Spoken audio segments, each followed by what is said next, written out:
What's up, nerds and nerdettes and wee little nerdlings all? It's your buddy Big John and G, the Two Gun Pixie presents Legendary Gaming. Alright, so welcome back everyone. This is our third of 3-part, very special, very different Tabletop Takeout Tuesday. So as I've been explaining in the past two, normally I know what you come here to expect, and after today, it's all going back to normal. But just wanted to find a place to talk about games that were at Gen Con that we would have loved to have been there to see and to showcase for all of you.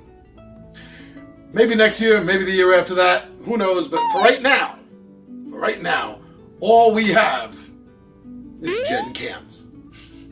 Or had. Technically that's over, but then again, is it ever really over?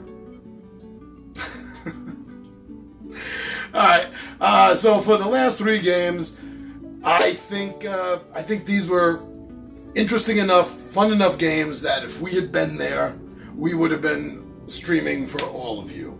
So, I'll tell you about the games. Why don't you join me down at the table?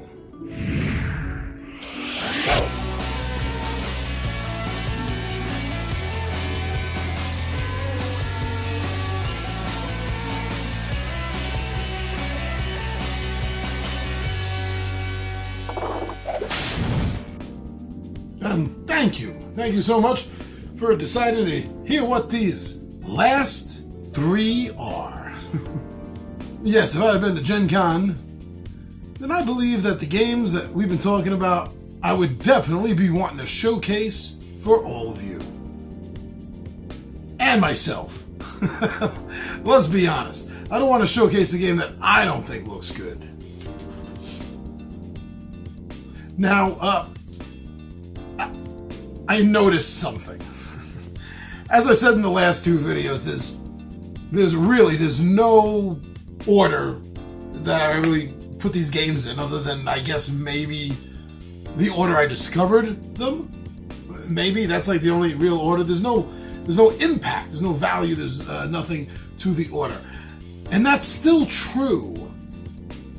But looking at this list, I do notice it's in alphabetical order. I promise you that was complete happenstance. It just happened that way. Subconsciously? Well, who knows? I can't consciously comment on that. Alright, so let's check out these 3. So the first one on this list is by a company I hadn't heard of before, but the game really caught my interest. And that title is Deranged. So I really do look forward to horror-based games that aren't necessarily so niche and pigeonholed into something that, although cool, when it's overdone, it can become stale. You know, like, although there's a lot of them up there, can't see them here now. But like the Cthulhu games and the zombie games, it's always nice to see something different in a scary game. And Deranged brings that. The idea of the game is you have to survive for 3 days and 3 nights in a town where something has broken out. This is a who's the monster hot potato style of a game. I love games that have a hidden traitor mechanism to it, especially ones that add in secret hidden agendas that each particular character has. So this is starting to bring together some things that I really enjoy. Now, an interesting aspect of this game is that there's no player elimination. You see, somebody is it, so to speak. Somebody is the deranged. And the only way for them to become, well, underanged is to hunt down and one of the human players. At that point, that human player will become the deranged, and the deranged becomes human. So it's going to be popping back and forth between the players and you're never going to know exactly who to trust.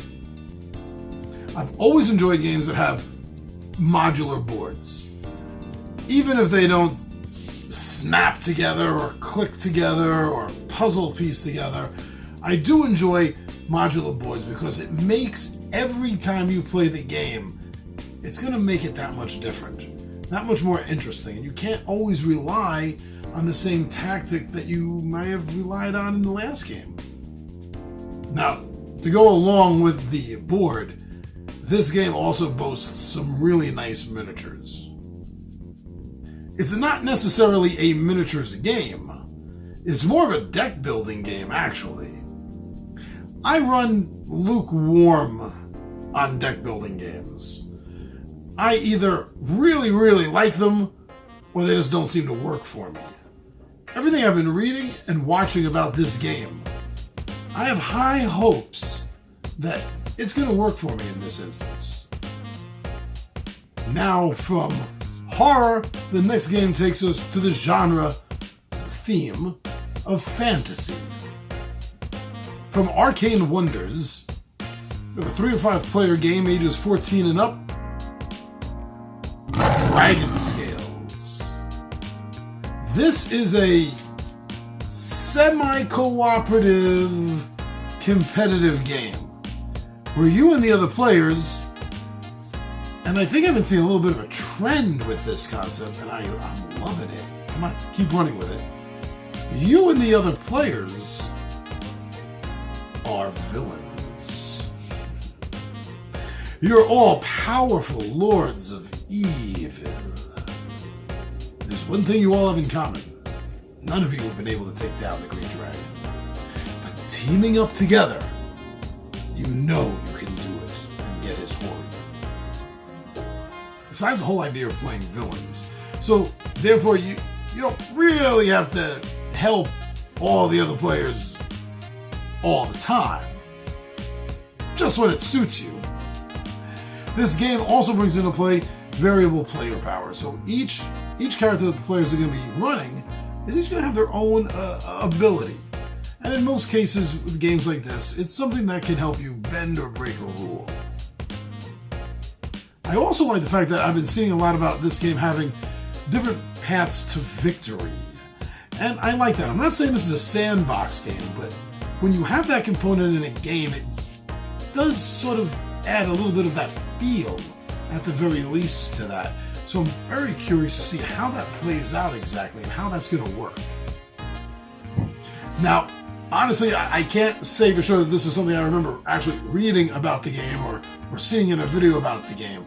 But everything that I've been encountering about the game, it seems like, although the game is not written and ruled to exactly be this, it does seem like it has light aspects of take that as well as some push your luck. Now, I'm not sure if it does, but that's the way it's been reading. And if it does, I really want to see how that's going to work in the game. Now, for the last game here, Asmati Games. They have really impressed me with One Deck Dungeon and the Forest of Shadow expansion standalone puzzle piece together into a mega game titles that they have came out. Wow, that was a mouthful, wasn't it? That was ugly. I'm not even going to edit that out. That was so ugly getting out of my mouth. I'm going to leave that in there for you all to enjoy. I had to put up with it, so do you now. But no, seriously, I've really enjoyed their 2 games. One game, each game is a 1 or 2 player game. If you have both of them, you can combine them and make a 4-player game. You can interchange the characters between the games if you want to. So they stand on their own, but they're interchangeable. They're kind of an expansion to each other. Now, this is taking things different. This is One Deck Galaxy. Now, in One Deck Galaxy, this is it primarily uses dice and cards in order to get everything done in the game. And it departs from the familiar dungeon delve that One Deck Dungeon had. And this now, for a sci-fi game, it brings forth space exploration and colonization to the game. Now, this is cooperative, which is familiar with their one-deck dungeon game. At its core, this is a civilization building game. Now, from what I've seen and seem to have gathered, is that the dual use of these cards, one part of the card is used for the location in space and how it's been scouted by you or the other players, as well as a colonization benefit to the card. Now, if this is anything like one deck dungeon and they built up from there, there's probably multiple uses on all the cards. And also, just like their predecessor, it uses a level advancement in the sense of getting through the deck. When you get through the deck, you reshuffle the deck, and now things are harder. You can have different effects that are going to be playing out now in this next level or era, as they call it, an era of civilization in space. So those are the last three. Those are the last three that I had on the list. Now, I'm sure that if I had spent more time delving in further deeper and deeper and deeper, there were probably going to be a lot more games that I probably would have really wanted to go check out. Even just putting this list together, this list of 9, this 3 and 3, I know there's a few things that I probably could have gotten in if I wanted to do another video, but these are the ones that stuck out the most to me.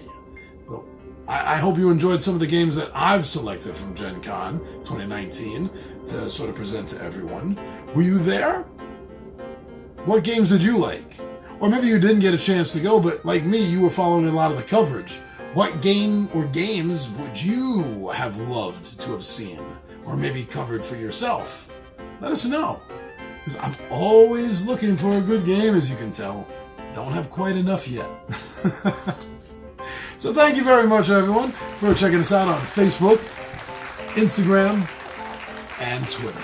Very cool when you do that. Thank you so much.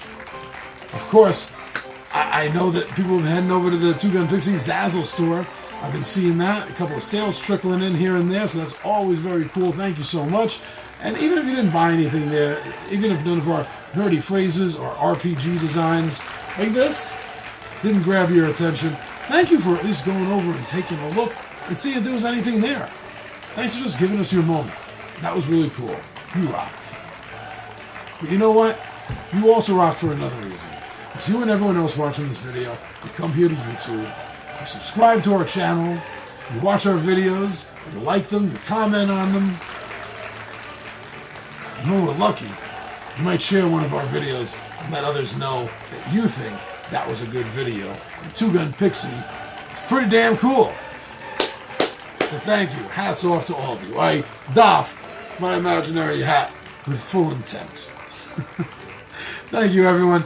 I'm your buddy Big Johnny G. Two Gun Pixie presents Legendary Gaming, and my friends, I'll be back.